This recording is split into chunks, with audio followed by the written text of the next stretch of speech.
Money Boy Films in the building, y'all. I'm feeling amazing, and I hope you are too. I do this because I want to. You do this because you want to. And with that being said, all my rights are reserved, and oh yeah, I know my rights. I supposed to have been on here at 8. She didn't answer at 8, so I'm calling back now. We finna get her on the phone live. I'm finna call her, so give me 1 second.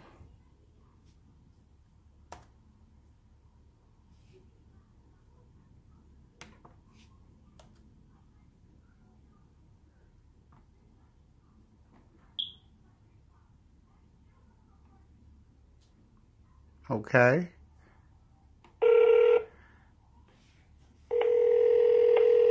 I get y'all the cue. Everybody at the same time.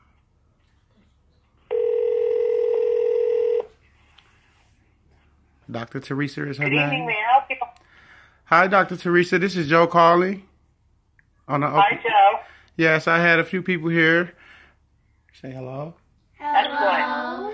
And they wanna they're interested in what you do and how long you've been doing and why is it necessary to take those steps?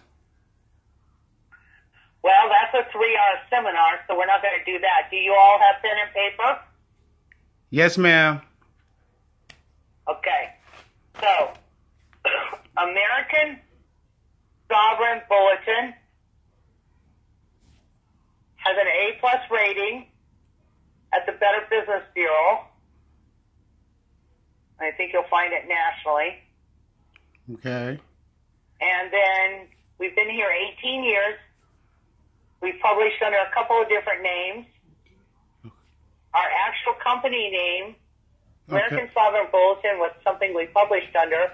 Okay. Our actual company name is ARBT, which is a hyphen for our full company name, which is Amin Ra Business Trust. We just call it ARBT. It's easier to spell. Okay.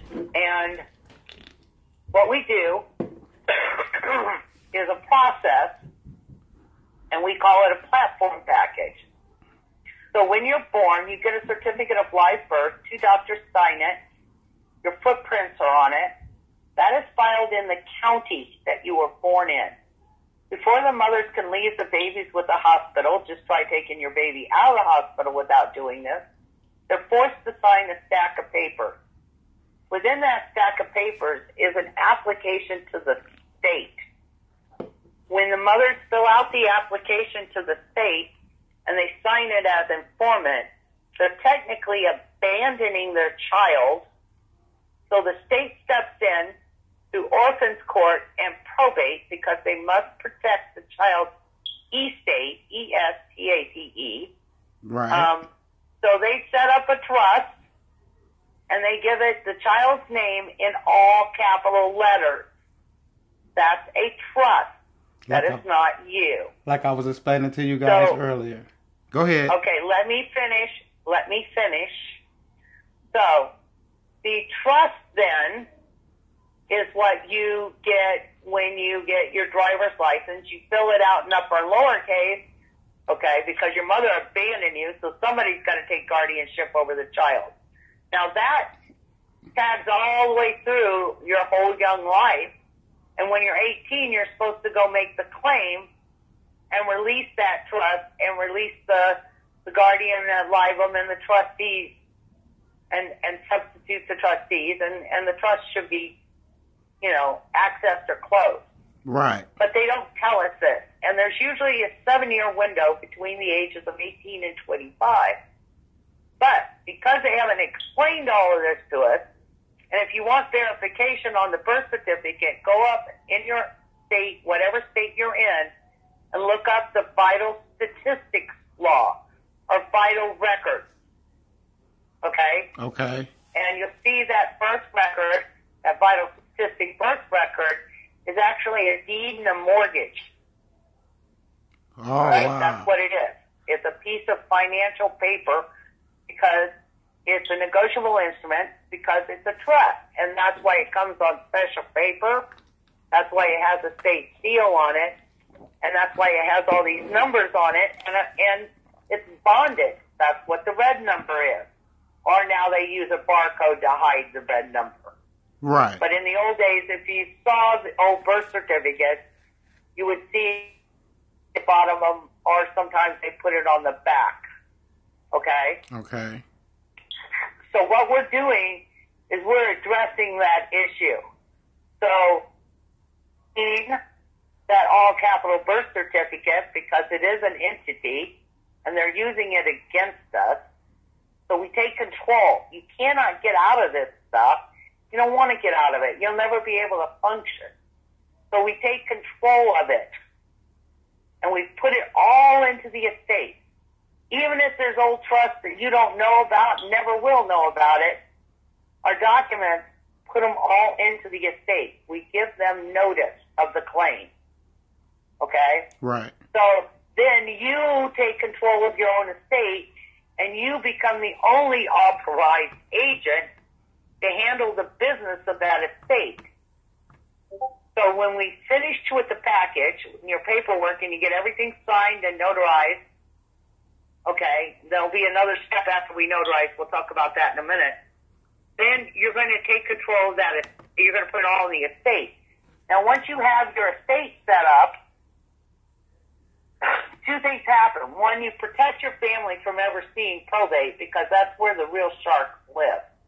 In judges and in lawyers, they live in probate. 70% of any attorney's training is estate, wills, bonds, and trust.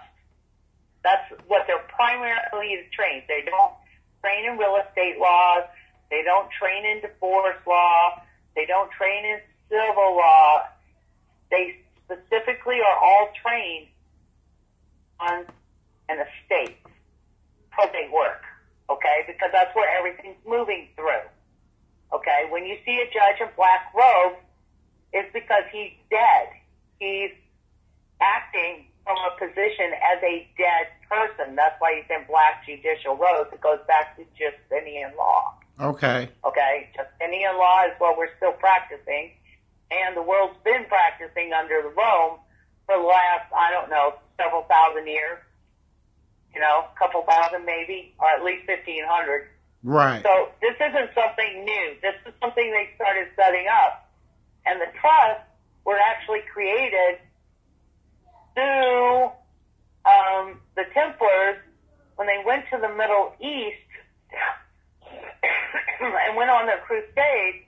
They would put their estate, because most of them were second, third sons, but a lot of them weren't. And they put their estate into, they would just leave a manager with it, and they take off, they go off there on the crusades for a few years.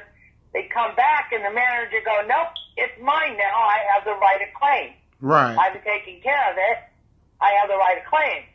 So the Templars were like, well, screw that. So while they were in the Middle East, they learned from the, I think it's the sheep, which we call a straw man, okay? And because it's not real, it's an entity. And this has been upheld by the United States Supreme Court over and over and over. Corporations are entities that are persons. They're not divine living being like we are. We are not born of, we are born of man. They aren't. They're created entities. Anyone created a trust or a corporation. Okay? So what we're doing is we're setting up and taking control of the estate, leaning the all capital names, and as you develop this out, any children that you have or grandchildren, you can all put that, you can put all of their birth certificates and social numbers. Every social security card has a red number on the back of it. That's a bond number. You're allowed up to 10 social security cards, which is a separate trust. It is operated by the government. It is not owned by the government. Okay? So you can have up to 10 social security cards, but every one of them will have a different number on the back, because every one of them is going to have a separate bond number. Okay? So that's what we're going to do. We're going to reach in and set up your estate, put everything into it, and then give you control of it. Then you go do what you want to do with it. Different people do different things with this package once they complete it. Okay? Okay. So that's the basis. Everyone should do this because if for no other reason, you do not want to put your family through probate. Right. That's like throwing them into a den of sharks. And they will get eaten, and any money that is left is going to be eaten. All right? Guarantee you. You'll walk out with nothing. I don't care how big the estate is. It's set. So, does that answer your all's questions? Yes, ma'am. And how much are you charging, and what do they need to get ready to send to you? Okay. We charge $570 to to prepare all your paperwork. To prepare your paperwork, we need a Xerox copy, don't send original, of your birth certificate, the all capital one. You can go find your certificates of live birth later. Go look for them. They're in the counties you were born in, okay?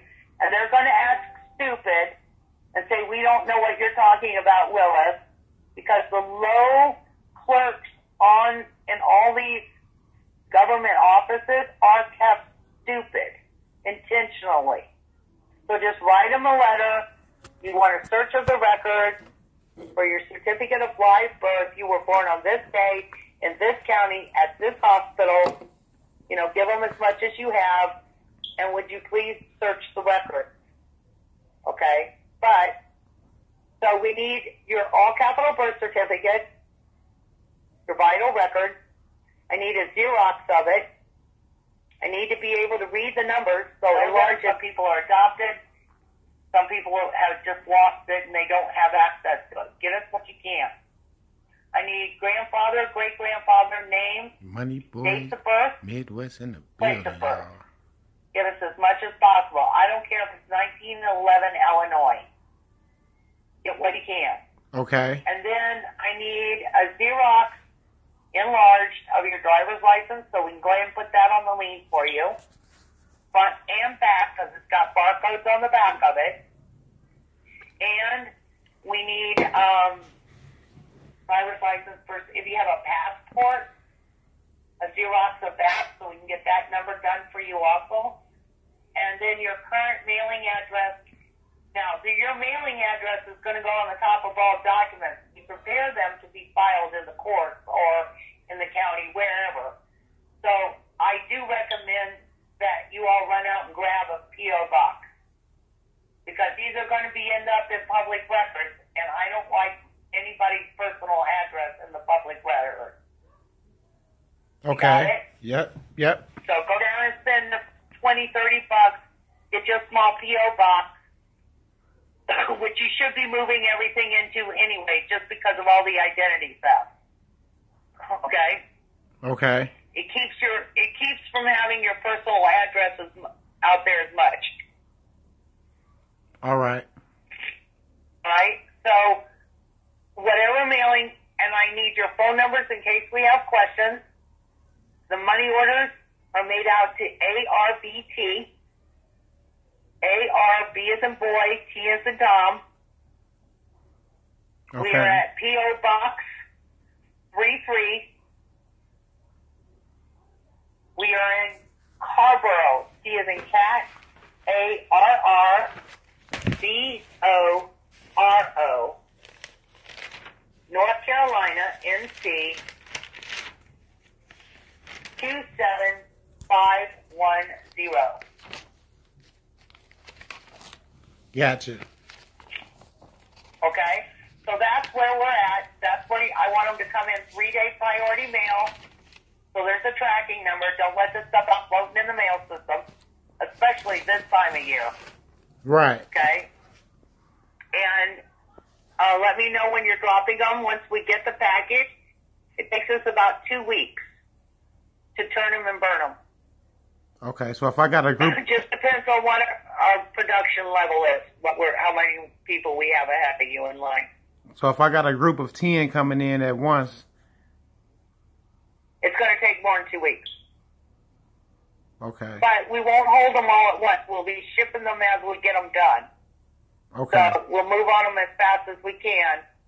And, you know, I want them in here soon before the holidays because it's going to get crazy around here. Everybody wants off for Christmas and New Year's, and you know, usually I just shut the company down except for myself between Christmas and New Year's because it's not even worth trying to juggle staff and holidays and vacation and all that stuff. And we're a small company, so we can do that. Can you give everybody your number, please? Pardon? Can you give everybody your number? My phone number? Oh, yeah. My phone number. Well, you have it. This is the only number we have. Oh, okay. Lord, I can't even keep up with this phone, much less another one. The 541-779-7709? Yeah, that's correct. All right. Yes, that's been our phone number for 18 years. So,